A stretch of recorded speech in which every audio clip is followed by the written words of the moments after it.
Sadli yang prank. Diajak Bang Suma jalan-jalan kan keliling kota Medan. Tahu-tahu Jangan saya panik Kian lihat Santang. ini. Siapa yang panik? Gue dari tadi diem ya. Paten ini.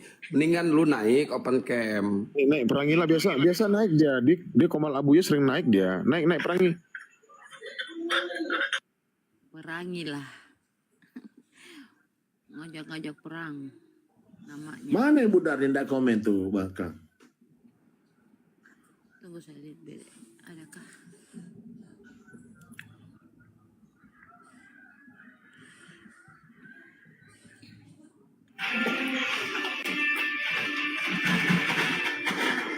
Loh, suara apa itu Pak Erik? Kenapa Perangilah?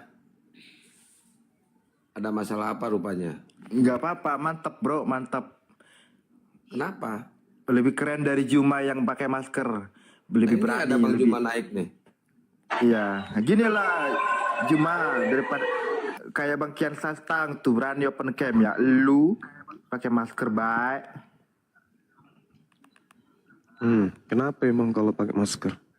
Assalamualaikum warahmatullahi wabarakatuh, sahabat-sahabat sekalian. Waalaikumsalam warahmatullahi wabarakatuh. Pulanglah cepat ini, nanti bolanya hilang. Iya Kanda. Si Juma ini lah ya, setiap aku naik langsung naiknya ini orang. Oh, buku tulang itu, buku tulang. Oh, Tidak pulang-pulang. tapi selalu betah. belakangan. Kita lagi yang pergi betah. Biar kita jadi makasih sendiri.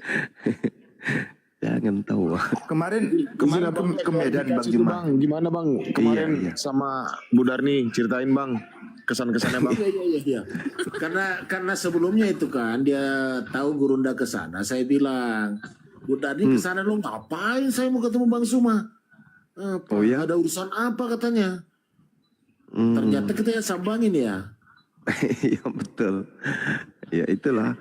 Sadli juga yang antar ke sana. Tadinya Itulah. kupikir jauh di luar kota, ternyata dekat. Itulah teman-teman, segala-galanya Gurunda itu dalam diskusi, tapi itulah mereka mendatangi orang yang selalu berdiskusi. Iya sih Kanda. Karena kan sejatinya diskusinya dibentuk, kita kan hanya sebagai pembawa peringatan saja. Bukan mau memaksakan mereka ya kan ya. Iya benar, bukan juga Kalau mereka- mencari musuh. Enggak, Islam melarang kita cari musuh.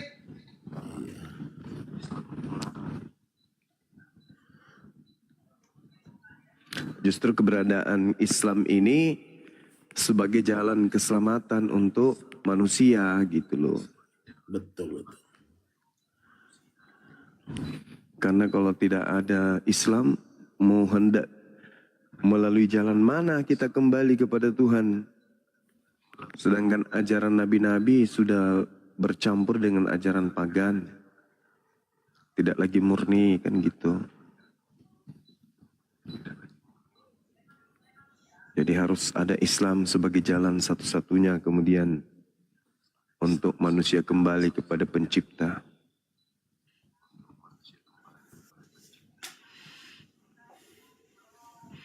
Nggak ada jalan yang lain.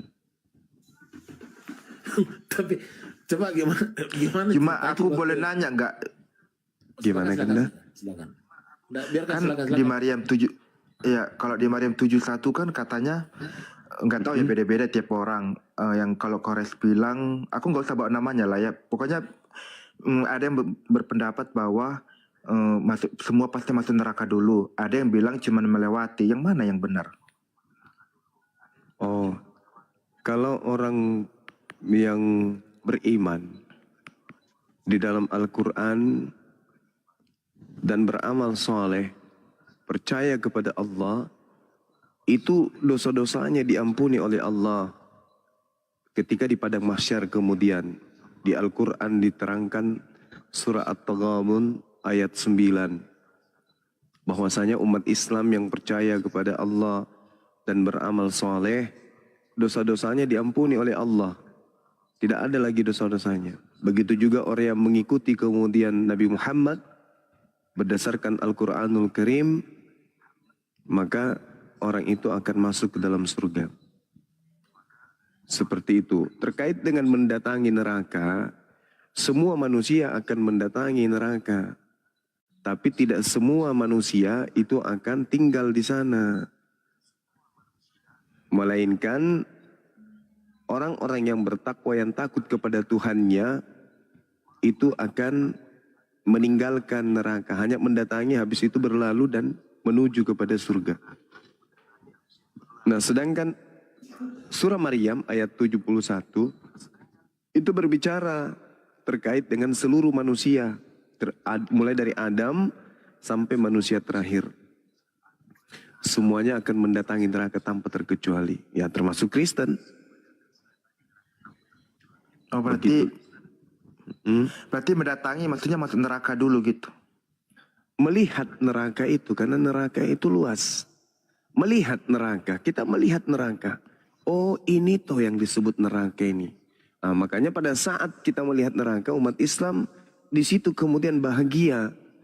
Alhamdulillah, ketika di dunia kami menggunakan akal, sehingga pada saat di dunia, meskipun banyak yang mengajak kami menyembah kepada selain daripada pencipta langit dan bumi, kami tetap berada pada jalan Islam. Alhamdulillah. Maka berjalan terus sampai Ya maksudnya,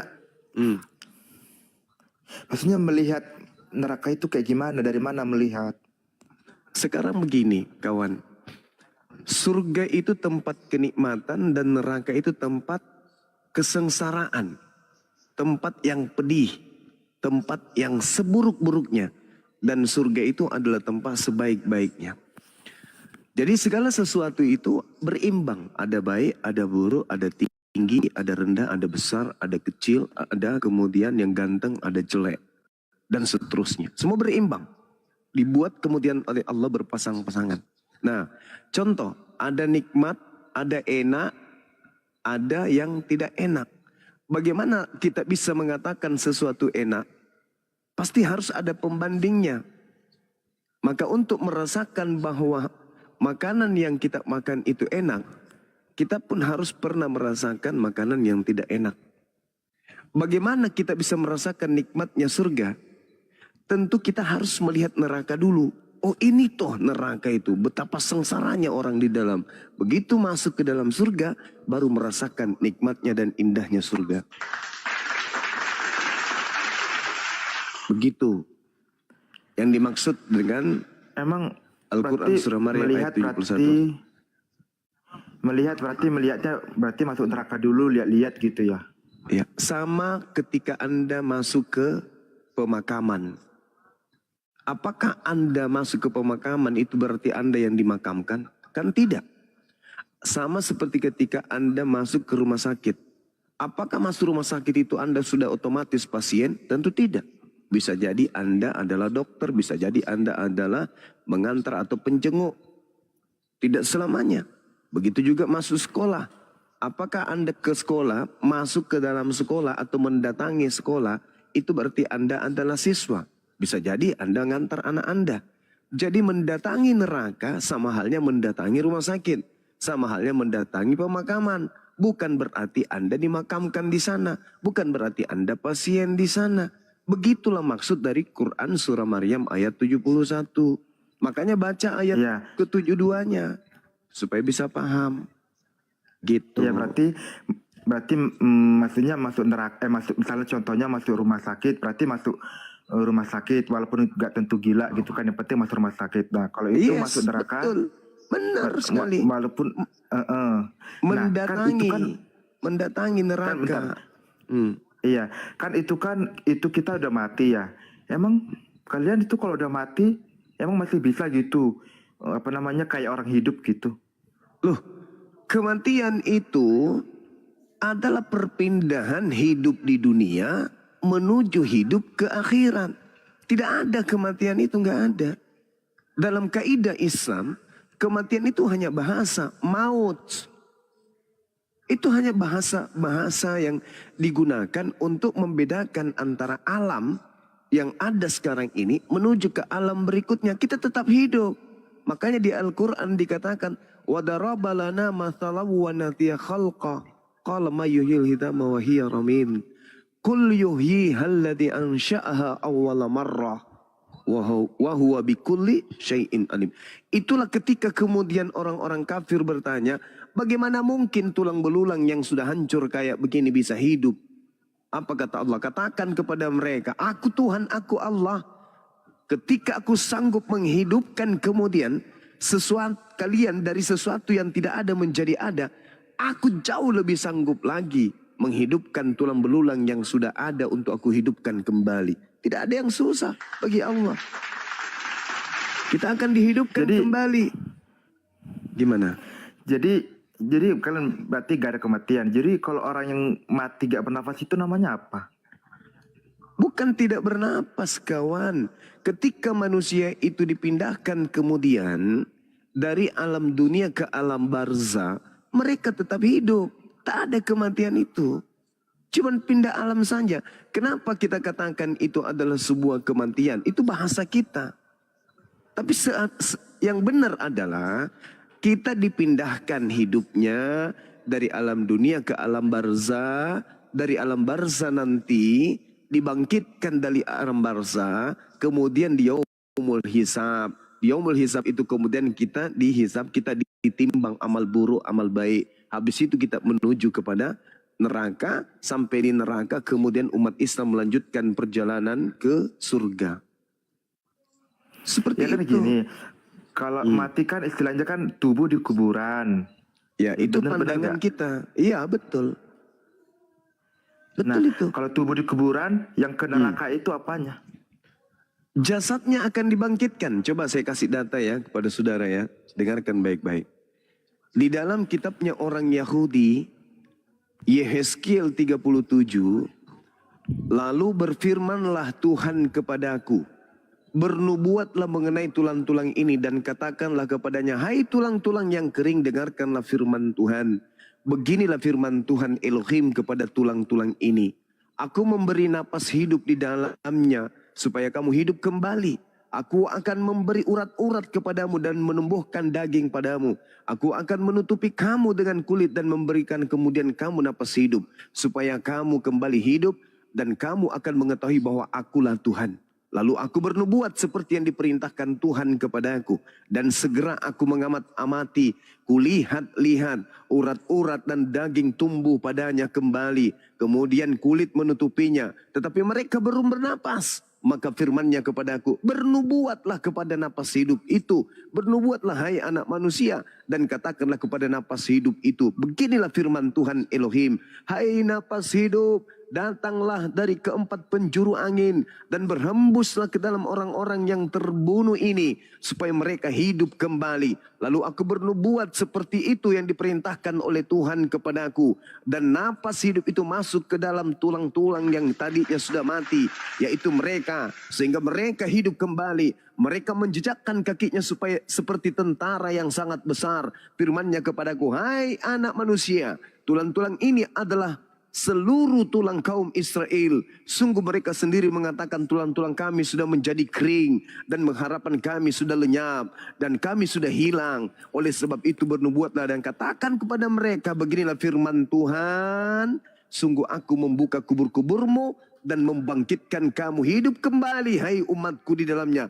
Dan aku akan membawa kamu ke tanah Israel. Dan kamu akan mengetahui bahwa akulah Tuhan. Jadi Tuhan akan membangkitkan kita semua. Gimana kawan? Itu dalil. Iya, jadi sebenarnya kalian itu, Bang Juma itu, ayat Alkitab itu bisa berlaku buat iman kalian. Al-Quran mengatakan, surah Yasin tadi saya sudah bacakan, pertanyaannya, apakah Anda percaya kan kepada tadi Bang Juma Al-Quran? bilang Yeremia. Ya jadi Iya, kalian sekarang Yeremia juga maksudnya. Oke.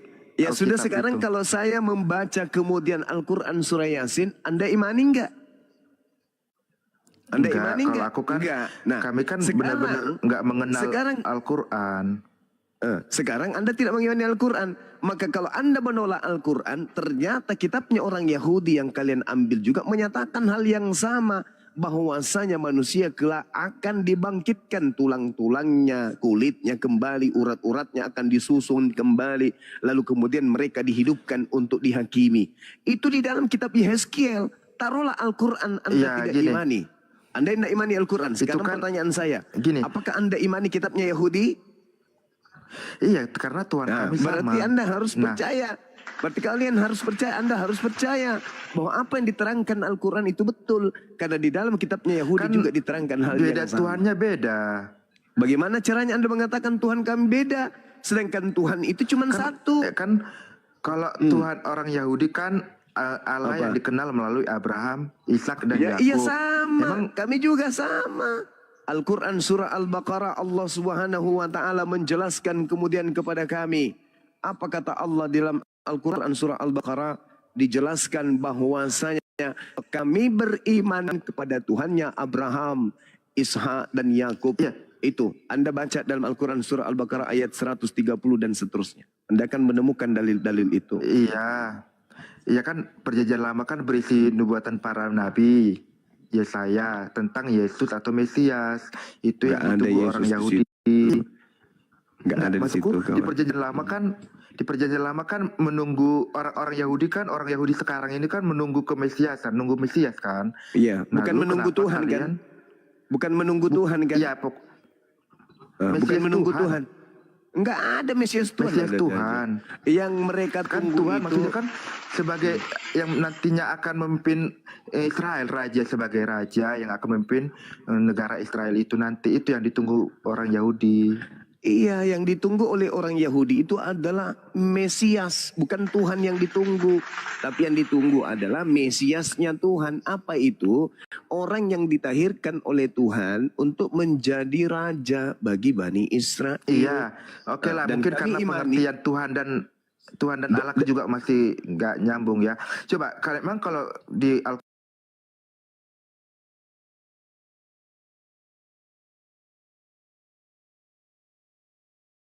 mimpi yang gimana ya, yang nggak pernah kepikiran bisa jadi mimpi itu gitu. Kayak ngeliat kita sendiri sholat, kayak ngelihat yang ya gitu dah, jadi berbau mistis nanti baunya. Gitu, nggak ada ngerasain apa-apa sebenarnya Bang Teguh, cuman ngerasain itu aja, ngerasain kayak tidur sebentar gitu. Itu juga kirain udah mati kata teman-teman gua. Waalaikumsalam warahmatullahi Cindo. Ustadz Madu udah nggak ada. Udah turun tadi. Kayaknya mental sama si siapa tadi? Amin. Bareng-bareng mental tadi itu pun. Oh, Muslim rajut dengan internet. Oke, makasih. kalau nggak ada otom, tutup aja kali ya. Siap. Tapi Ustadz Arif mau terus. Bunda, saya mau ini dulu, mau silaturahmi sama teman-teman yang udah lama nih, kayaknya yang udah nggak ketemu ya. Oke. Siap. Saya baca-bacain dulu dah. Semoga istiqomah Bang Gopur Alin sih. Masya Allah. Makasih Bang, sama-sama istiqomah kita ya. Ini Alpati yang dari Bali ya? Bukan, ini Alpati yang dari Jakarta. Yang kemarin mualaf tahun lalu lah. Udah setahun lebih. Ini Tombak Oten Rombang Zuma. Bang Madu, aku panggil Ibu Negara Bun. Ya, tapi ini si Omen naikin dulu si Omen. Iya, naikin Ya, aja sama dulu. Bang Pati. Saya mau turun soalnya. Iwan Villa masih ada yang belum follow saya, di follow dong. Iwan Villa Ya, yang baik hati dan tidak sombong. Ayo dong. Bang Zuma baru rungkat. Berbagi rezeki. Bang Zuma baru rungkat katanya, Bun. Iya itu dia. Ayo, Iya, ayo. pingin Jas, banget. jas. Ini apanya moderatornya ada nggak, Bun? Yang bisa naikin turunin Arif itu tuh. sama Ustadz Madu. Oh, Ustadz Madunya udah di bawah ya? Bisa Ustadz dia Arif naik. lagi, oh bisa ya? Ayo kencangkan tali pinggang. Naikkan Bang Zuma, Bunda. Ada Bang Zuma di bawah. Ada di Kalau bawah. ada Bang Zuma naik. Ustadz Madu Ustaz Arif, coba. Mana Bang takut Usman ya, Gawang. emen. Malah rungkat. Oh pantas ya lari kemari semua ya. Gini teman-teman ya semua saudaraku Aki Ukti ya. Ini kan pingin mau debat lagi kan. Terus itu open camp-nya susah banget gitu ya. Harus 1000 ya. Belum ya, Iya, berapa Bu, nih. sekarang masih? Masih ya 100-an masih. Masih 100 segitu tuh. Nih, Iwan Pila di follow-follow juga nih. Saudara Yang- Pati. Iya. Biar bisa on cam Aki. Yang belum tap-tap layar juga nih. Mau terus nih kayaknya Bang Zuma mau kesini mungkin. Ya pengalaman saya sih kalau di ini ya yang nanya ya pengalaman mualaf tuh beda ya, beda dengan yang kemarin gitu. Lebih kayak banyak saudara gitu ya, kayak lebih banyak saudara. Terus apa ya dibilangnya kekeluargaan bersama. Main tombak aja nih Oten.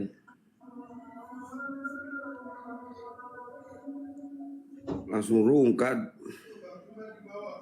Gurunda naik lagi Gurunda.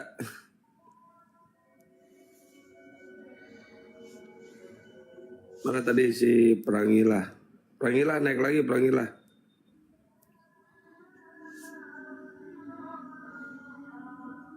Karena santai tadi diskusinya enak banget didengar. Saya lagi nge-record buat upload.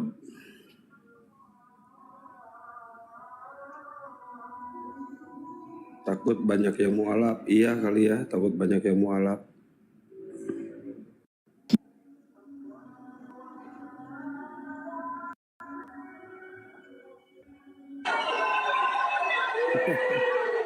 Assalamualaikum Gurunda.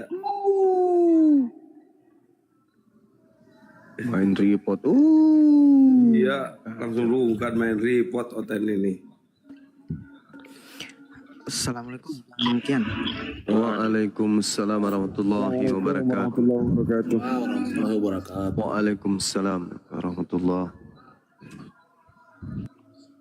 Karena pertanyaannya tadi menarik itu si Prangilah itu Gurunda. Ayo teman-teman. Mana tahu masih ada di bawah, dinaikkan aja lagi Kang. Iya.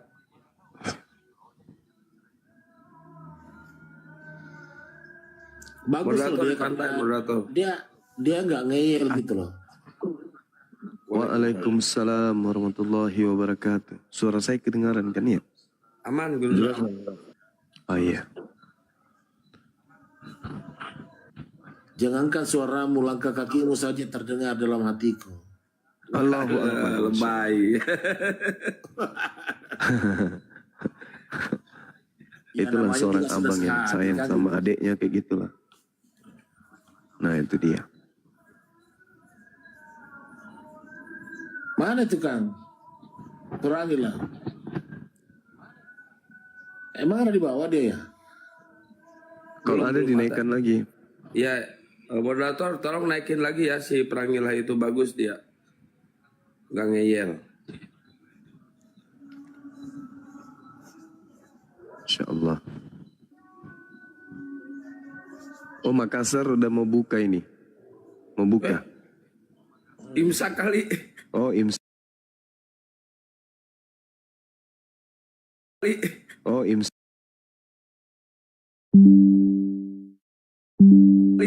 Oh imsak. Kebalik berarti ya.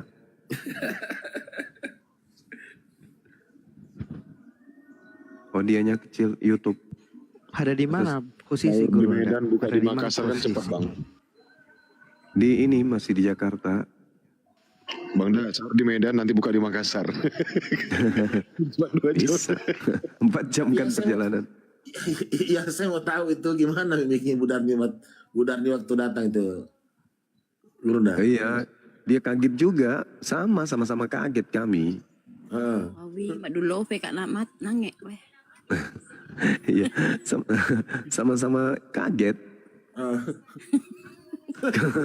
Gak nyangka. Ini Weh, satu yang Padahal sebelumnya itu kan saya sudah bilang, Budarni itu Gurunda lagi di Jakarta, di Medan. Ke sana lah. Ngapain saya mau ketemu? Ada kepentingan apa saya sama Bang Suma? Kaget dia. Sampai gemetarannya itu karena kaget ketemu, bukan karena takut, enggak. Maksudnya nggak kagetnya itu apa, gemetar juga nggak nyangka gitu loh. Iya, enggak nyangka. Enggak nyangka Cuma kok anehnya, tiba-tiba. yang ketemunya Bu Dani sama Gurunda, yang kepanasannya si Rudi Yohanes. Coba. Kenapa dia? Wah, kejang-kejang dia ngereaksi Apa katanya? itu di Apa YouTube-nya. katanya? Ini Apa katanya? Bang Juma nyamperin si Dani, pinter dia triknya. Padahal Bu Dani ini bukan debater, bukan siapa-siapa. Malah ketemu berpelukan katanya. Ih, kata saya. ini orang- Berpelukan ada-ada. Iya. Daripada dosmen, ada lagi dibuat PT. Kenapa lagi kodong anak itu? Nanti kukirimkan ke lagi deh. Kasih nah. Menderita batinnya. Dia bilang, saya tidak ngumpet waktu kita di Medan acara. Saya tidak Agak- ngumpet. Saya tapi- malas aja lihat acaranya. Dia bilang begitu. Pokoknya begitulah kiasannya. Beuh. Tidak ngumpet katanya. Gak mumpet tapi mampet. Ya biarkanlah orang berkarya sesuai dengan kesanggupannya kan ya. Bang Zuma, Pakailah prinsip Gurunda. Semakin tinggi pohon itu, semakin kencang angin bertiup. Iya betul. Nah, tinggal kita bagaimana menyikapinya. Kita harus dengan tabah dan tawakal. Masya Allah. Gitu nih kapal. Gurunda nanti jalan-jalan insya Allah Iya. kalau ada waktu Gurunda ke Sulawesi Tengah. Sulawesi Tengah, Palu. Palu ya? Iya. Nantilah insya Allah, karena kebetulan gubernurnya itu adalah teman dekat itu. Beliau. Oh yang sekarang. Iya. Alhamdulillah. Saya berteman sama beliau itu dari Iya betul camat. Gurunda di Palu. Assalamualaikum warahmatullahi wabarakatuh, Bang Peta. Waalaikumsalam warahmatullahi wabarakatuh. Iya Pak Anwar Hafid. Iya Iya. Pak Anwar Hafid. Teman saya tuh Bang Kipli. Izin. Salam Gurunda dari Api Sulawesi Tengah Palu. Iya, Masya Opung, Allah. bagaimana kabar Opung? Baik-baik, Bang Peta. Alhamdulillah. Bang Juma udah sahur belum? Udah bang, udah. Bang, Tinggal sahur aja yang belum. Katanya sahurnya janji, dong dulu. katanya janji mau ke Makassar Opung. Betul, tapi Tadi ditungguin buka bersama, nggak nongol beliau. Sibuk kayak. acara yang sama di kantor nggak bisa ketinggal. Pasukan kalau ditinggal bubar itu. Iya. Acara yang sama sudah direncanakan jauh-jauh hari, sudah diagendakan. Hatiku sih di sana, tapi nggak bisa jasadnya di kantor gitu, Bang Juma. Oh, iya. Aduh, pas banget waktu yang sama. Aduh, ya Allah. Iya bang, nggak apa-apa bang. Belum jodoh berarti. Bisa besok-besok. Masih ada waktu yang lain. Iya, betul. Terus kita rencanakan nanti halal bihalalnya. Jangan lagi bentrok. Acara saya padat dari tanggal 1 sampai tanggal 27 itu. Ada acara untuk halal bihalal. Belum dibicarakan ini, bang.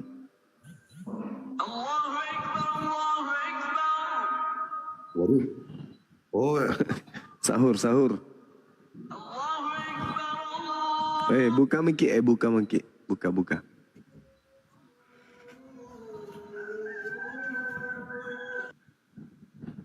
Sudah bisa buka ini. Sudah azan. di mana itu Bang Juma? Makassar. Subuh Mi, teh buka. Sahur bang. Oh, subuh. Kayaknya sahur Gurunda, sahur. Kirain maghrib. Iya. Mati nih.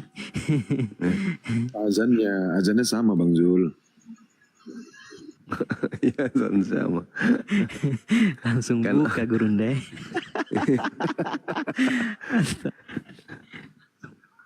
Karena kebanyakan orang sekarang ini di kepalanya itu cuma azan maghrib.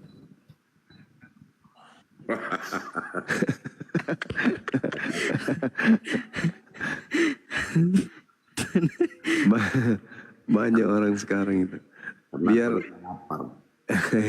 iya bang. Habis sahur jam 3. Habis itu tidur. Antara tidur dan tidak terdengar azan. Tiba-tiba dia bangun lagi, langsung minum air. Katanya sahur apa? Buka.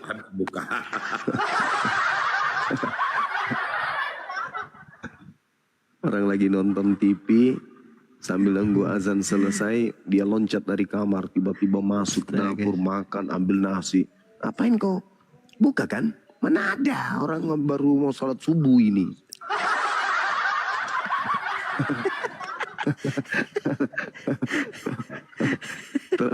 Terlalu rajin sholat maghrib. Baru sholat subuh sudah mau ambil 3 rakaat. Ini orang persiapan 2 rakaat, bukan 3 rakaat. Akhirnya astagfirullahaladzim, masuk 3 sendok, apa lagi, udah aman, lanjut. Ke kantor, sampai di kantor jam 11 siang, tidur siang lah, ngantuk. Sholat zuhur, bangun langsung minum. Cari kantin. Mau kemana bang? Cari kantin. Oh, sudah buka kan? Enggak, azan zuhur itu pak. Saya mau izin dulu ya, Bung. Semua mau sholat. Beleng. Iya kan, Daya? Siap Bang Peta, iya, siap Bang Peta. Hidupnya dihantui dengan azan. Nah ini nih faedahnya bulan suci Ramadan dia dihantui sama azan. Dulu di luar bulan suci Ramadan mau azan mau tidak EGP, sholat pun kagak. Giliran sekarang duduk ingat azan, baring ingat azan, apa dilakukan azan aja terus di hatinya. Padahal ternyata di balik ingatannya di azan, situ ada coto Makassar, pisang hijau, es campur. Sampai lihat sandal jepit yang warna pink aja dipikirnya itu apa? Semangka. Sebentar bang, maaf. Iya bang. Bung Ardian kalau bisa naik.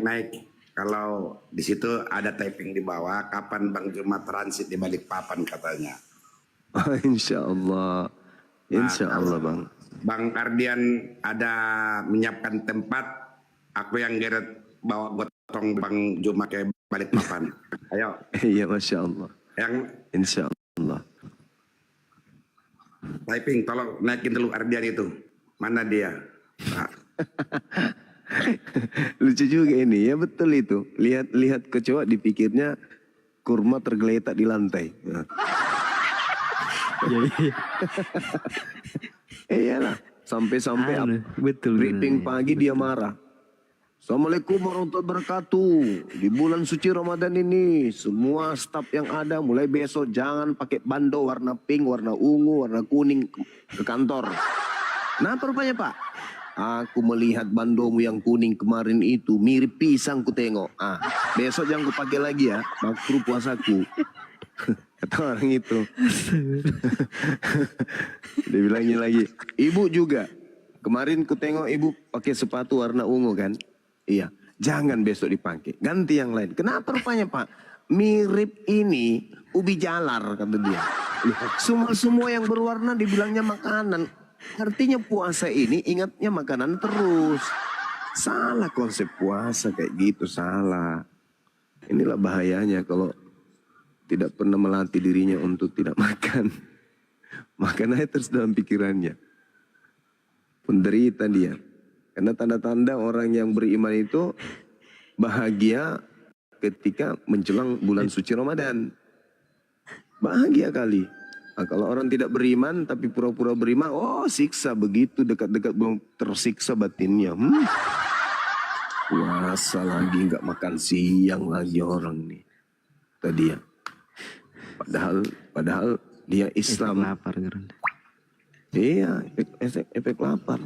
Betul. Inilah bahayanya. Kalau orang beriman bahagia. Ada bulan suci Ramadan dari semua unsur kan ya. Bisa silaturahmi dengan keluarga, kumpul-kumpul dengan keluarga. Ini enggak. Masa-masa bahagianya di bulan suci Ramadan itu sahur dan buka.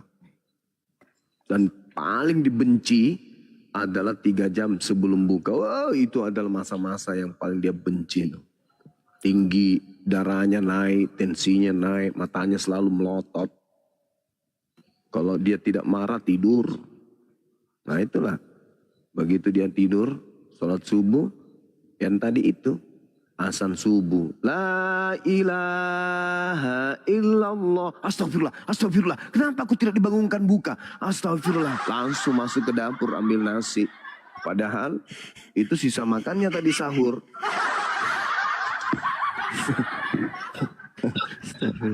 Kalau Abang Da, kalau misalnya ada orang habis asar tidur, ternyata dia bangun tidur udah isya tuh gimana Bang? Ngamuk dia ngamuk, emosi, lemparkan piring. Wah bahaya ini. Kalian aku boros waktu 3 jam gara-gara kalian. Mubasir waktu saya nggak ikhlas waktu saya. Undur ke maghrib. Allahu Akbar, Masya Allah. Ya banyak terjadi seperti itu, banyak. Tapi saya juga pernah ngalamin, cuman ngalaminnya itu bukan karena puasa, bukan. Tapi waktu itu karena sekolah. Saya pulang sekolah itu jam 1 siang. Capek, lelah, SMP kelas 2. Waktu itu. Terus saya tertidur di ruang tamu. Bangun-bangun 5:30. Mirip sekali subuh pagi. Kasih bangun sama om saya. Lem bangun lem. Ini sekolah cepat bangun. Oh, tiba-tiba langsung lari sekencang-kencangnya ke belakang, mandi, uyur baju, pakai baju, uyur badan langsung pakai baju sekolah. Naik sepeda langsung diteriaki, diburu sama nenekku sama kakekku. Nak mau kemana weh? Itu kamu dicandain, ini sudah maghrib bukannya pagi. Nah ternyata dikejar beneran. Habis itu aku balik. Kenapa? Di sekolah nih. Enggak ada sekolah-sekolahan. Ini maghrib bukan pagi. Kau dikerjain sama omu. Pernah saya alami itu pernah. Aduh, parah. Astagfirullah. Maghrib kupikir sekolah, itulah. Mungkin karena saya kerajinan ke sekolah kali ya. Iya, mungkin Gerunda ya. Mungkin. Kerajinan ke sekolah. Sampai di sekolah di kantin. Orang masuk belajar. Orang masuk belajar malah kita ke kantin. Nah gitulah. Kenangan masa dulu. Assalamualaikum warahmatullahi wabarakatuh. Waalaikumsalam warahmatullahi wabarakatuh. Waalaikumsalam. Ustadz mau tanya Ustadz. Wabarakatuh. Yang mana yang Ustadz di sini? Bang Erik, Ustadz. Bang Erik, silakan Bang Erik, Linda Erik. Ada yang manggil tuh. Bang Zuma lah Bang Zuma. Perjalanan saya. berapa Bang Zuma? Ini kan saya kan mualaf, jadi saya kan kurang paham soal yang kayak begini. Perjalanan berapa kilometer kita bisa tidak puasa gitu Ustadz? Ya kalau Anda berjalan sampai 20 kilo di terik matahari ya nggak puasa, rusak puasanya. Jalan kaki loh ya.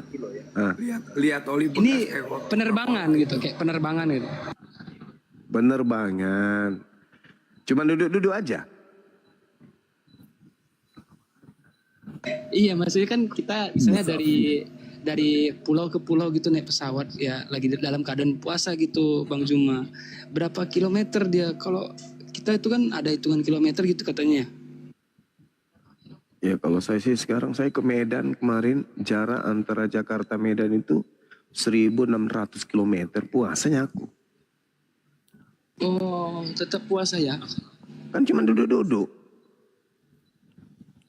Iya duduk-duduk. Bang, Kecuali masa iya? kecuali kalau Anda jalan kaki padang pasir 60 km jaraknya boleh. Atau naik onta dari Makassar ke Jakarta boleh. Yang dari Bandung itu, Abang Da yang ke Mekah itu gimana Bang? Mereka wajib nggak tuh? Jalan kaki? Musafir itu dia. 1 bulan pun itu nggak puasa. Musafir ya. Oh ya, musafir.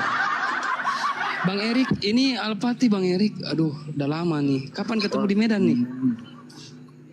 Ya, kapan aja Bang standby Bang. Assalamualaikum. Waalaikumsalam warahmatullahi wabarakatuh. Nah, ini baru Ustaz.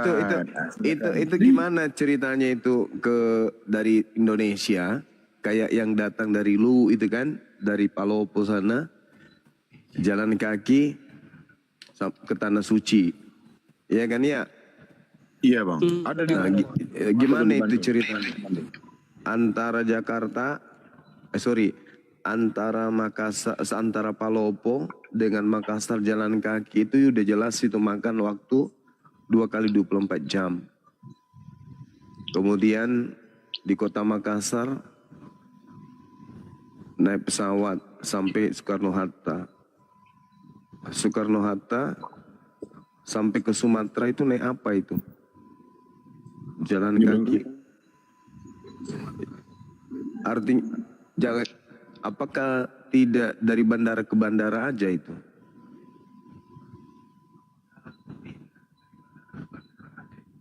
Atau memang murni jalan kaki? Itu jalan kaki Gerunda, mereka itu naik kapal laut. Oh iya, naik kapal laut juga ya. Maksudnya jalan kaki naik kapal laut. Sedikit kalau boleh nambah. Iya, silakan Nahi, silakan. Jadi musafir itu bisa dikatakan musafir itu hitungannya 85 kilo. Nah, ketika kita sudah melakukan perjalanan 85 kilo, entah itu jalan kaki, entah itu naik unta, entah itu naik kendaraan, selama 85 kilo itu kita sudah diperbolehkan untuk tidak berpuasa. Kesepakatan ulama begitu sih Ahi. Kemudian 85 kilo itu kita juga sudah diperbolehkan untuk menjamak sholat kita, baik itu qashar ataupun jamak ya. Ada jamak qashar, ada jamak yang itu diperbolehkan gitu Bang. Ustadz, jadi itu diganti nggak Ustadz? Saya bukan Ustadz, jangan dipanggil Ustadz. Diganti, tetap diganti. Diganti di bulan ini kan ntar ya? Di bulan setelahnya itu. Oh ya, sudah bulan Ramadan ya? Iya, tetap diganti. Nah, tapi kalau misalnya itu kan juga diperbolehkan bayar fidyah ya. Bayar fidyah itu besarnya itu berdasarkan kesepakatan ulama itu 60.000. Memberi makan 1 orang miskin sehari. Nah, kalau sudah bayar fidyah ndak anu lagi sih. Ndak mengganti. Nggak bisa diganti. Ya. Tapi kalau tidak bayar fidyah maka diganti dengan puasa. Begitu, bayar utang lah gitu. Kenapa dibolehkan tidak? Apalagi Gerunda tiap hari ngasih makan orang miskin itu puluhan orang loh. Berarti boleh dong saya nggak puasa selama sebulan ini ya? saya kasih makan aja Pak Bom terus kan gitu. Pergi aja terus dari rumah. Nah, itu jamaah tablik berarti 40 hari di luar. Dari masjid ke masjid. Tablik, waktu saya keluar 40 hari tetap aja puasa. Nanti timbul fitnah kalau kita nggak puasa. wah ini cuma tabligh nggak puasa, ini bahaya nih, ya tetap aja puasa. Ajaran Iya, sesat iya, ini iya. gitu. Ya, jangan sesat, betul. Tetaplah puasa. Tetap puasa, Masya Allah. Iya. Begitu Kalau Bang. soal sakit Pak, kalau soal sakit itu Sakit itu Gansel. tetap. sampai gimana sakitnya yang nggak boleh puasa gitu? Sakit gigi, bisul pas di bibir, lidahnya kemudian ini bisulan, itu nggak boleh makan. Gak bisa ngunyah. Nggak bisa ngunyah. Sakit yang boleh bayar fidyah itu sakit yang sekiranya untuk sembuh itu kecil. Ya, kemungkinan sembuh itu kecil, itu baru boleh bayar fidyah kalau orang sakit. Nah, Kalau Ahi, sakitnya gara-gara ditampar sama bini karena selingkuh gimana itu? Boleh apa boleh nggak puasa? Pulang-pulang, bukannya bawa uang, pulang kemudian mengeluh pura-pura padahal dia habis berzina di luar. Habis itu dihantam mulutnya pakai pantat panci, sakit boleh nggak dia nggak puasa? itu aja udah langsung batal puasanya itu kan karena marah kan. Allahu Akbar, Masya Allah. Dengar itu Pak Bom Bom, dengar. Jangan tidak baik-baik di luar. Jadi sakit yang boleh tidak puasa itu sekiranya puasanya itu dapat membahayakan atau memperparah sakitnya itu Bang. Oh Tapi iya kalau Bang Suma. karena pilek, sakit kepala, itu nggak bisa, belum membatalkan itu. Oh iya. Siap, Kalau siap. sakit hati gimana Ahi? Sakit hati itu otomatis batal, itu nggak dapat apa-apa puasanya itu. Bang Zuma mau nanya, Pak Bobo masih hidup? Masih kayaknya masih. Oh masih ya? Oh Iya. Nah, yang lucu gini ya, Cuman ini kencingnya nggak saya lurus. ganti tanya Iya. sama Aki Juma nih, tanya nih. Kejadiannya tuh kemarin. Jadi Iya. udah mendekati buka, hari mendung. Sekitar kurang 5 menit atau 3 menit gitu kan. Saya lagi tidur-tidur di kamar. Kata istriku, udah itu katanya kan. Nah, saya langsung masuk ke studio minum. Glek gitu kan. Habis itu ke tempat hidangan lah. Tuh, kok belum pada makan? Nah, emang udah adzan katanya kan. Loh, tadi maksudnya udah itu apa? Udah dihidangkan, bukan udah adzan. Wah, parah. Nah, itu batal enggak? Puasa saya itu. Enggak, kecuali ditambah 1 teguk lagi ya batal. Bener tuh kejadiannya kemarin itu. Udah tuh kata istri saya kan. Oh, kirain udah adzan. Enggak taunya udah dihidangkan ke sana gitu, maksudnya nunggu. Apa bedanya dengan orang yang tidur pas habis sahur, tidur, orang azan subuh dia bangun-bangun pergi makan, dipikirnya maghrib, padahal salat subuh.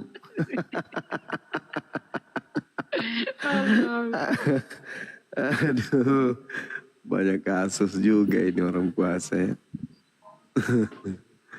Ya seumur-umur baru ini sih. Saya puasa sampai kayak gitu. Puasa tadinya nggak pernah kok. Oh gitu ya. Ini masih berlaku ya teman-teman, masih berlaku sayembara saya kemarin.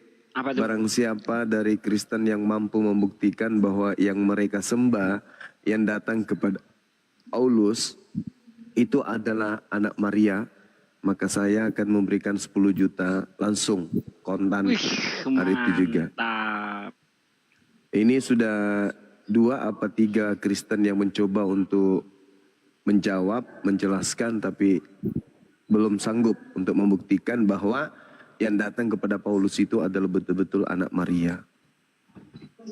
Ini tantangan buat teman-teman Kristen. Siapapun dia, Edis, CP, Kiamat, siapapun itu dari Kristen, silakan Anda buktikan bahwa sembahan kalian yang datang kepada Paulus di pulau yang datang di Damsik, padang gurun menuju Damsik, itu adalah anak Maria. 10 juta dari saya. Mumpung bulan suci Ramadan, saya ingin berinfak untuk anak-anak kalian yang sekolah atau lagi sakit. 10 juta rupiah. Silakan.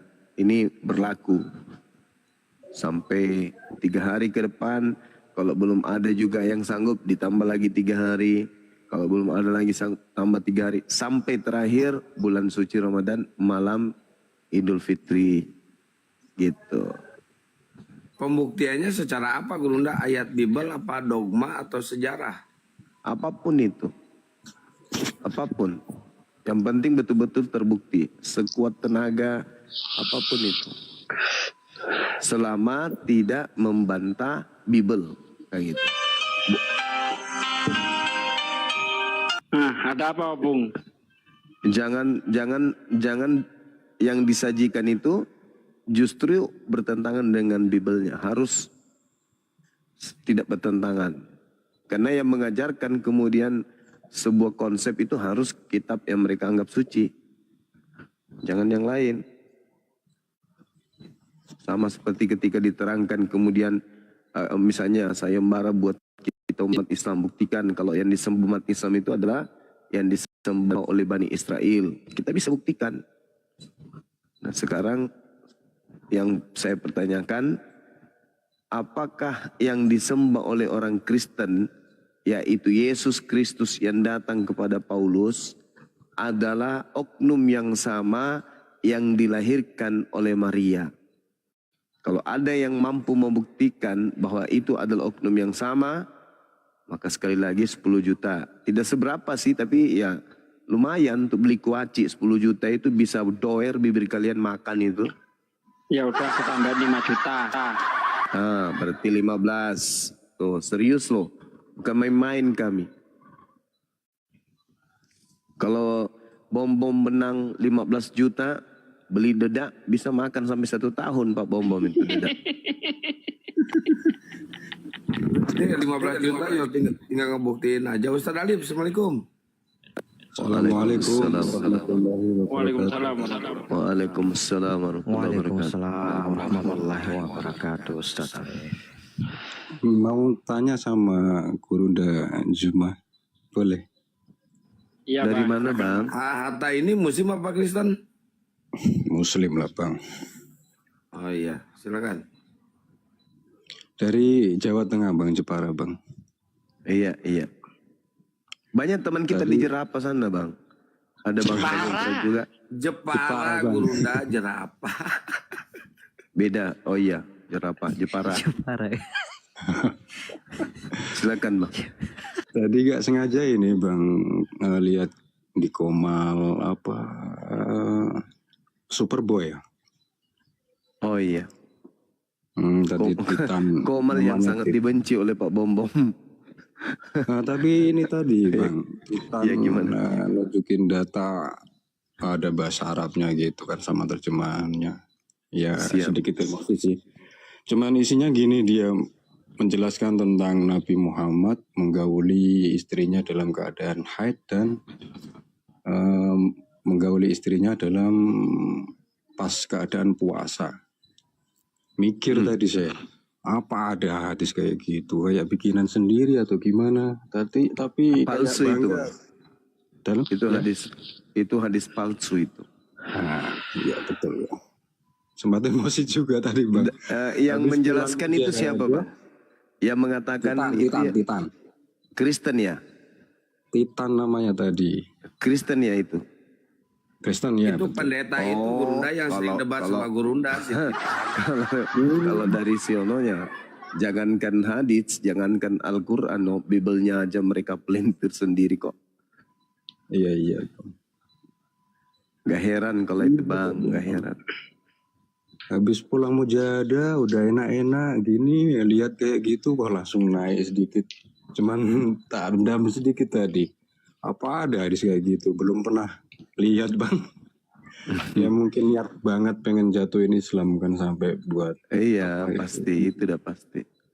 Karena agama mereka kan agama yang menginginkan pencipta langit dan bumi itu setara dengan ciptaannya. Iya betul. Iya itu pasti. Bang, Yesus, ini saya buat sesuatu sama abang ini. Nanti kalau udah siap saya mau kirim ke abang, boleh nggak? Boleh, bukan bom waktu kan? Bukanlah bang. Oh iya. Silakan saudara. Apa ya, ukiran khas Jepara, buatan sendirilah, karya sendiri bang. Siap, siap. Masya Allah. Apologet Islam gitu, ada tulisan Allah Muhammad. Iya, Masya Allah. Mantap tuh. Ada tulisannya api bang, kalau perlu bang. Iya ada itu. Api apologet Islam Indonesia itu udah. Nanti saya itu tunjukin di apa ya, lewat DM bang. Kalau suka nanti saya kirim bang. Iya, Masya Allah, Masya Allah. Kemarin sih udah hubungin Bang Kaisar juga. Iya, sahabat Ebot. Syukran.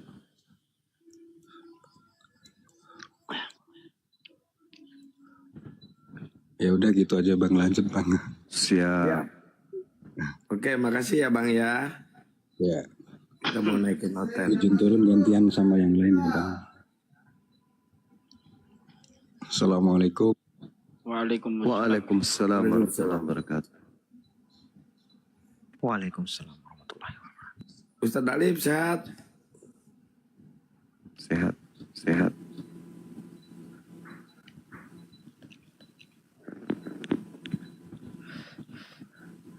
Antonius, selamat pagi Antonius. Selamat pagi.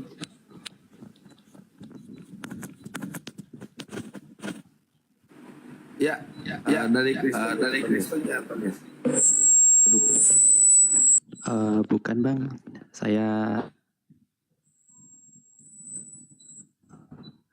Saya Antonius. Muslim bang. Muslim bang. Oh. Alhamdulillah. Namanya Assalamualaikum buat bagus. semuanya. Waalaikumsalam. Namanya kok Antonius bang? Iya, saya Itu artinya alhamdulillah mu'alaf. Anton Jenius. Mualaf.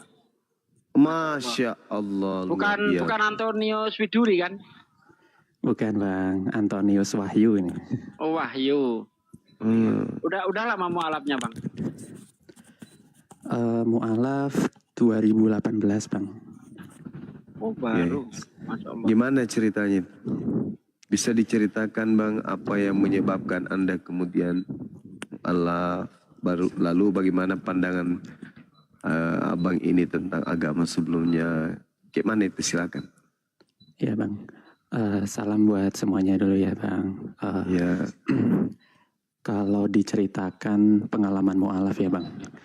Siap. Mungkin alasan utama itu karena ya istilahnya kalau sebelumnya kan saya disebut kafir gitu ya, atau orang yang menutup diri. Iya. Jadi kalau saya bilang alasan utama ya direspon karena saya silakan. Ya karena saya berusaha dan mencoba untuk membuka diri gitu bang. Ya jadi yang selama ini menutupi saya itu kan istilahnya adanya doktrin, adanya pengaruh-pengaruh dari luar yang membuat saya itu ya ada penutupnya gitu kan, tidak mau mengenal agama di luar Islam, tapi saya mencoba untuk open minded lah, membuka diri karena saya merasa banyak pertanyaan di dalam kehidupan saya. Apa sih tujuan hidup saya? Apa makna hidup saya selama saya di dunia ini? Di situ saya mulai mencari tahu lah kenapa di dunia ini ada banyak agama Islam, agama Kristen yang saya anut dulu, kemudian Hindu dan Buddha dan sebagainya.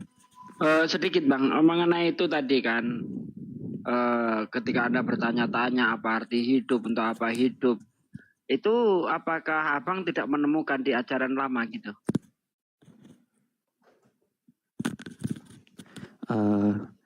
Di ajaran lama mungkin saya hanya terpaku pada doktrin saja ketika itu.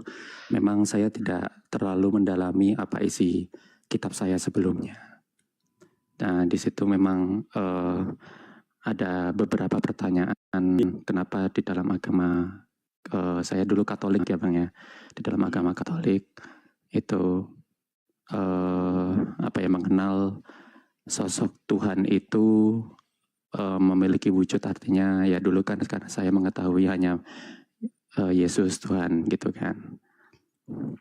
Nah, jadi di situ saya mulai agak ragunya karena banyak sekali pertanyaan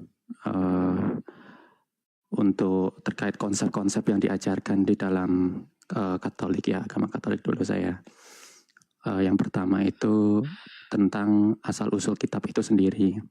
Jadi di dalam kita mempelajari ilmu agama itu, kalau saya rumuskan ya Bang ya, itu yang pertama kita harus tahu dulu pegangan atau panduan ya, yang memang kalau misalkan Tuhan memberikan kita panduan untuk kehidupan di dunia ini, seharusnya Tuhan itu menjaga panduan tersebut gitu kan. Tidak mungkin kita sebagai manusia diturunkan atau diciptakan tanpa suatu adanya panduan, dan nggak mungkin panduan itu salah, karena nggak mungkin Tuhan akan menyesatkan kita kan di dunia itu, nggak mungkin. Kalau itu logika saya seperti itu, makanya saya mencari tahu panduan mana yang benar.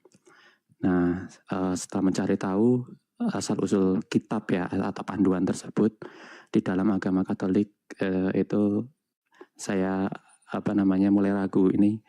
Yang saya peroleh itu hanya sebuah terjemahan memang, dan kata-kata di dalamnya itu sulit untuk dipahami. Satu hal Bang, mengenai keraguan-keraguan ini, ya, apakah Abang ini pernah nggak bertanya kepada pastor atau biarawati gitu yang paham agama, atau santo apa kayak situ? Untuk pertanyaan itu saya tidak berdiskusi ya, atau tidak menanyakan ke pemuka agama di agama saya dulu. Itu muncul ketika pengalaman saya dari awal saya dulu sekolah ya. Memang saya dari TK, SD, SMP itu di Yayasan Katolik, yang mana memang lingkungannya itu mayoritas memang agama Katolik.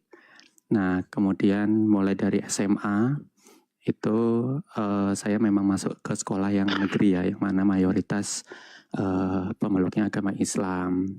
Di situ memang saya melihat gitu ya, mulai menyadari lah ini ada perbedaan-perbedaan yang istilahnya belum pernah saya alami sebelumnya, karena mayoritas di agama Islam pemeluknya atau teman-teman saya dulu di sana ya sangat dekat dengan Alkitabnya gitu ya, dengan Alkitabnya. Kemudian masuk ke kuliah juga, saya kuliah negeri, itu semakin kritis lah gitu. Mungkin yang saya pertanyakan itu dulu pengalaman saya yang ketika mulai masuk kuliah dan mulai di dunia kerja ya, itu saya mulai berani bertanya kepada bukan malah kepada pemeluk agama yang sama Katolik, tapi malah bertanya-tanya kepada teman-teman Islam saya gitu. Contoh pertanyaannya misalnya Bang? Itu tadi Bang, kalau di Islam itu kitab atau Al-Qur'an itu asalnya dari mana sih, kayak gitu. Nah, ada beberapa teman yang memang hampir sama jawabannya, dan rata-rata memang masih satu suara gitu ya. Beda sama saya di agama saya dulu. Memang saya nggak tahu asal usul persisnya, tapi saya mencari tahu. Mungkin ada banyak referensi di sekarang di dunia teknologi sekarang kan, mungkin bisa dengan mudah ya kita mencari. Dan itu memang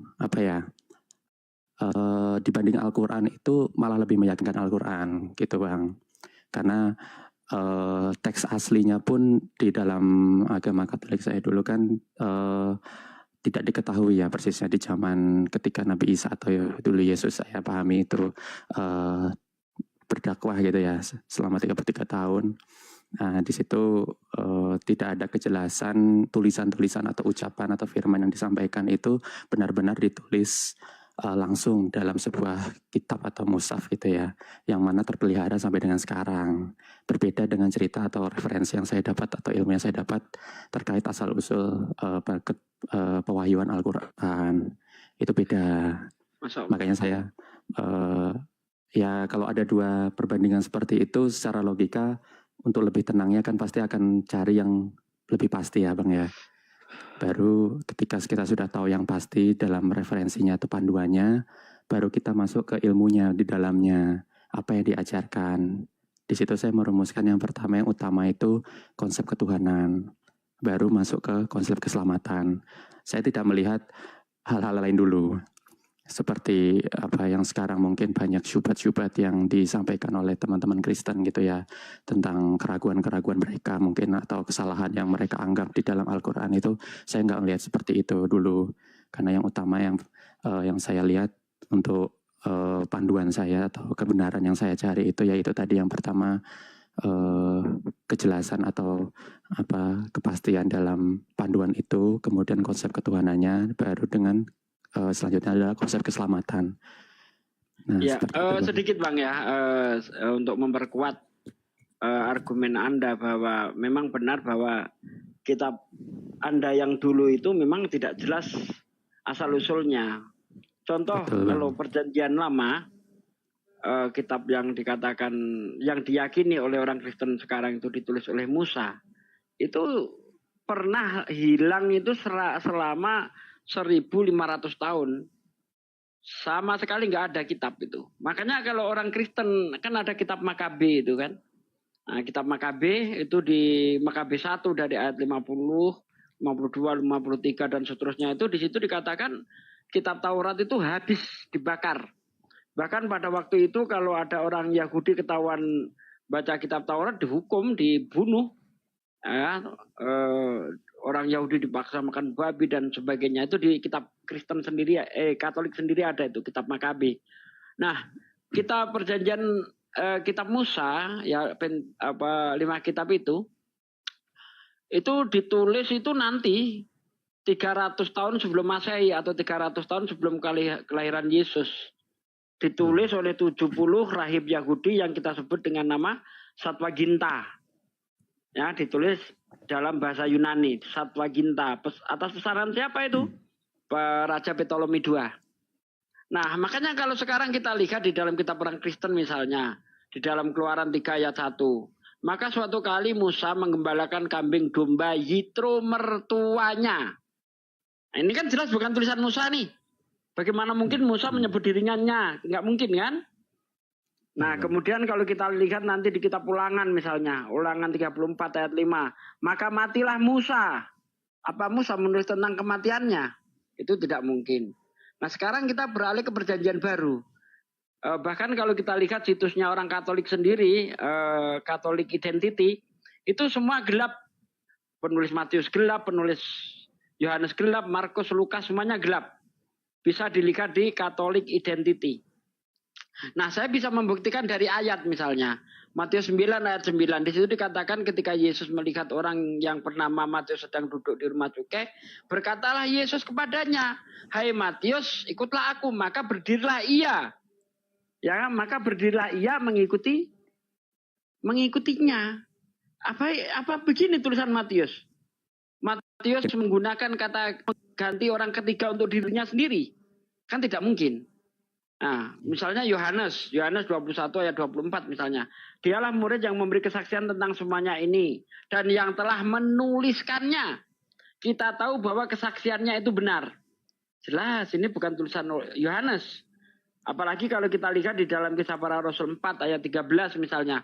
Dalam bahasa Yunaninya Yohanes itu disebut agramatoi eisin kai idiotai. Buta huruf dan idiot. Gimana orang buta huruf idiot bisa nulis kitab? Itu nggak logis. Nah, beda dengan Al-Quran, jelas.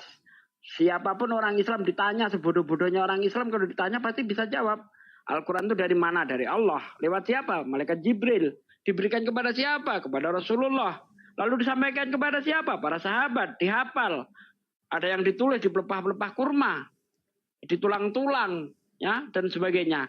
Lalu pada zamannya siapa Abu Bakar, Khalifah Abu Bakar ya, itu pertama kali dibentuk mushaf. Nanti di zamannya Utsman barulah dibukukan sebagaimana yang kita lihat sekarang. Seperti itu Bang, kalau di Islam Bang. Nah kalau Bible itu kalau kita lihat dengan ilmu hadis, dia itu setara hadis palsu Bang. Karena tidak jelas siapa penulisnya.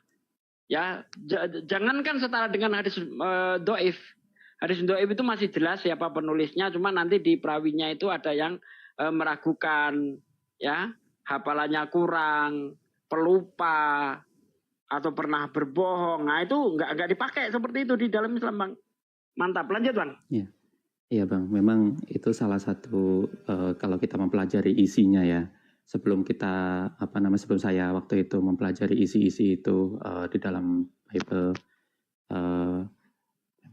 memang saya mencari tahu dulu itu tadi Bang, asal usulnya. Jadi secara data-data sejarah saya belum masuk ke dalam dulu teologinya ya. Walaupun memang itu untuk memperkuat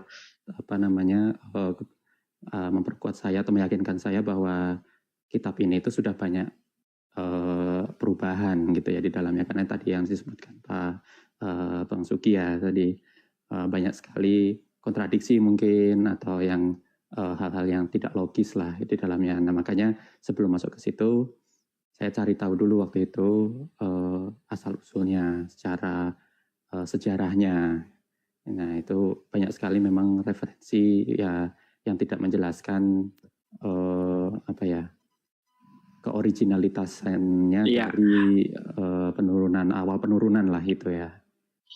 Sebentar Bang, saya menjawab komentar di bawah. Untuk Riau itu adzan subuh jam 5:08. Jadi di Riau sekarang masih bebas untuk merokok, untuk makan. Tenang saja. Ya enggak. Nah, lanjut Bang. Iya Bang.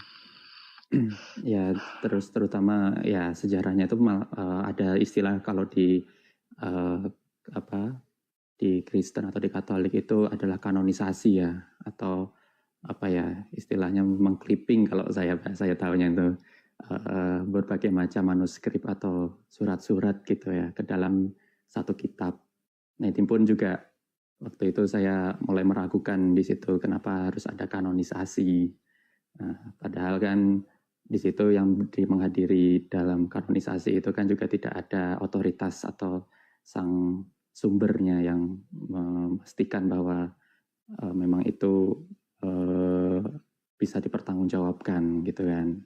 Nah, di situ makanya ya saya ambil tarik kesimpulan memang secara panduan itu kita kalau misalkan menggunakan kitab Bible itu nggak bisa menjadi panduan kita untuk mencari kebenaran seperti itu, terlepas dari isi di dalamnya ya Bang ya, yang memang mungkin di dalamnya saya lihat ada banyak kontradiksi, tapi dulu saya ada meyakini di situ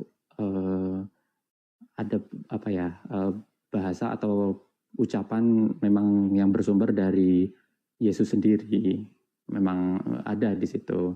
Karena saya bandingkan dengan Al-Quran, ada kesesuaian. Artinya kalau kita menjadikan Al-Quran itu sebagai tolak ukur atau standar yang benar, berarti memang ada beberapa ayat atau ada hal-hal yang memang bisa dibilang ada kebenaran juga di dalam Bible. Tapi itu kebenaran itu malah menuntun saya masuk ke dalam agama Islam seperti itu ya. Memang seperti yang saya pernah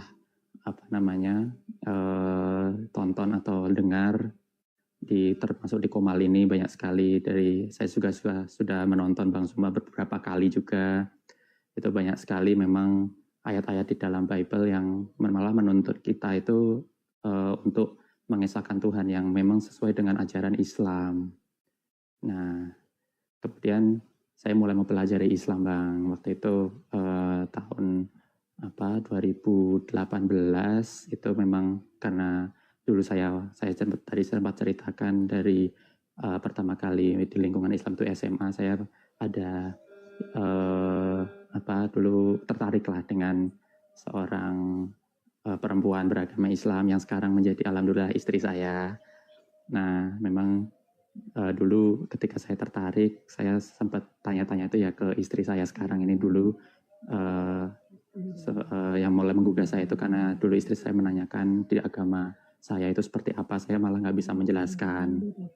Akhirnya istri saya yang dulu itu menjelaskan agama Islam seperti apa.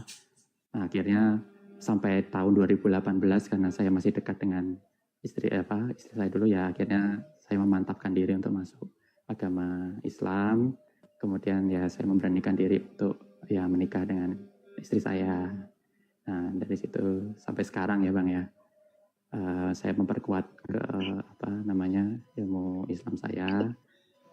Memang masih belajar ya Bang ya, masih belajar mengaji,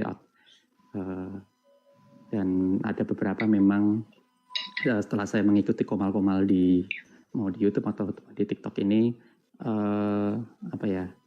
banyak hikmah yang mungkin saya juga ingin memahami juga gitu di dalam Islam, yang menjadi syubhat-syubhat yang sering dipertanyakan oleh umat Kristen gitu, untuk memperkuat pemahaman saya supaya tidak terpengaruh kembali ya.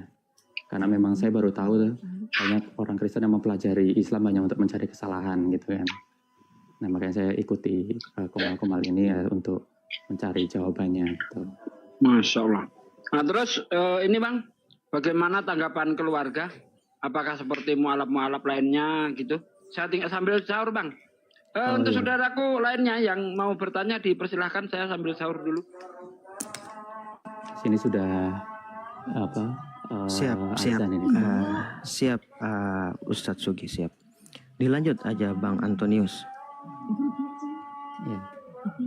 Mungkin nanti saya juga izin ya Bang mau ke masjid, mungkin nggak terlalu lama ya juga. Baik. Itu yang lebih penting, ke masjid. Ya doa. Karena amin. Semoga tetap istiqomah Bang ya. Dari Katolik ya? Iya dari Katolik Bang. Dari Katolik, baik. Itu tanggapan keluarga dulu Bang. Oh, iya. Gimana itu belum dijawab? Oh iya, tanggapan keluarga Bang. Silakan. Ya, dulu waktu pertama kali saya memang masuk ke agama Islam itu saya sempat istilahnya sembunyi-sembunyi. Jadi saya bersyahadat ketika itu tidak diketahui oleh orang tua saya. Saya sempat memang setelah bersyahadat itu jujur saya kalau kan dulu kerja ya, dan weekend biasanya saya kembali ke kampung halaman biasanya gitu sebelum menikah. Nah, ketika saya di perantauan itu saya menjalankan aktivitas atau kewajiban agama Islam. Tapi ketika weekend saya pulang ketemu orang tua, ya di situ saya di rumah memang kalau sholat kadang di luar izin mau keluar kayak gitu, sholat di masjid yang jauh, yang bukan di kampung dekat rumah. Kalau dan yang menariknya itu dulu memang saya masih ke gereja Bang. Jadi karena saya belum berani untuk menceritakan hal ini ke orang tua, jadi saya sudah Islam tapi masih ke gereja dulu. Dan di gereja itu saya cuman berdiam diri berzikir aja Bang gitu. Apalagi dulu karena saya belum berani terus terang ya ke orang tua saya. Di situ saya waktu bulan puasa itu saya memang puasa ya Bang, karena ini Bang, basic di keluarga saya itu kan mayoritas agama Islam. Dulu orang tua saya, ibu saya itu awalnya Islam tapi keluar dari agama Islam ke agama Katolik, mungkin karena dulu pengaruh dari pekerjaan ya Bang. Dulu ibu saya itu bekerja di rumah sakit yang memang yayasan Katolik di situ. Kemudian kalau ayah saya memang dari lahir mungkin sudah Katolik dulu, walaupun memang Masya Allah, Ahi Antonius kisahnya sangat inspiratif. Mohon izin kepotong dari tadi saya nggak ada suara kayaknya. Para guru semua, saya izin geser dulu ya. Mohon maaf, silakan dilanjut bagi yang sudah menjalankan ibadah sholat subuh dan yang baru mau selamat menjalankan dan masih menanti silakan menikmati santap sahur kayak Pak Ade di sana. Saya izin geser, maaf potong dari tadi saya nggak ada suaranya. Assalamualaikum warahmatullahi wabarakatuh. Waalaikumsalam warahmatullahi wabarakatuh, Ustadz Alif. Syukran. Mungkin singkat aja Bang, kalau respon dari orang tua ya ketika saya akhirnya menyatakan diri Islam gitu ya kan, dituntut oleh keluarga besar harus ngomong jujur ya, di situ sempat kecewa. Cuman saya tunjukkan aja Bang, kalau di dalam agama Islam itu ajarannya memang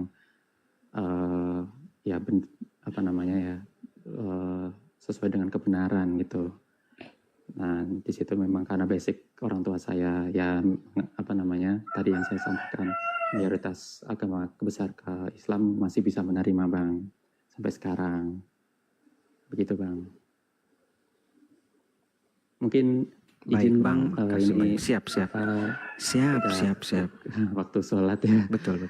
Sholat Bang, sholat subuh dulu. Makasih Bang atas Ya sama-sama, saya bincang-bincangnya dan diturunkan saja, nggak apa-apa Bang. Iya, siap abangku, makasih ya. Semoga istiqomah ya, selalu istiqomah. Amin.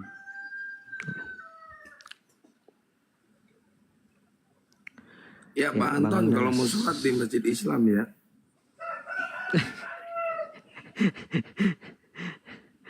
Ya betul juga sih. Bang Nanas monitor Bang Nanas. Ya di sini di Sulawesi sudah selesai ya, jadi aman. Bang Nanas monitor.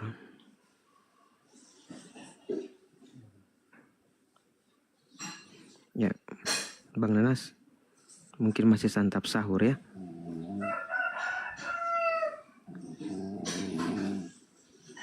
Waduh. Santap sahur kok ngorok. Diturunin aja. Lah, menaik kok malah ngorok. Opo iki? Saya masih asik makan nih. Lanjut Pak De, lanjut. Di Sulawesi udah selesai sholat subuhnya, alhamdulillah. Ya kalau Sulawesi itu enaknya kalau buka duluan dia.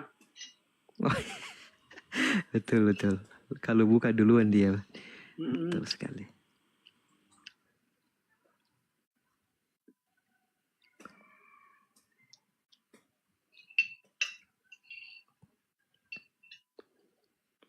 Sahur apa Pak De?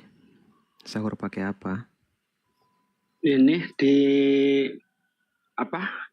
gareng asam ayam ya. Bis mantap. Pasti kalau orang Jawa bilang asam-asam ayam itu di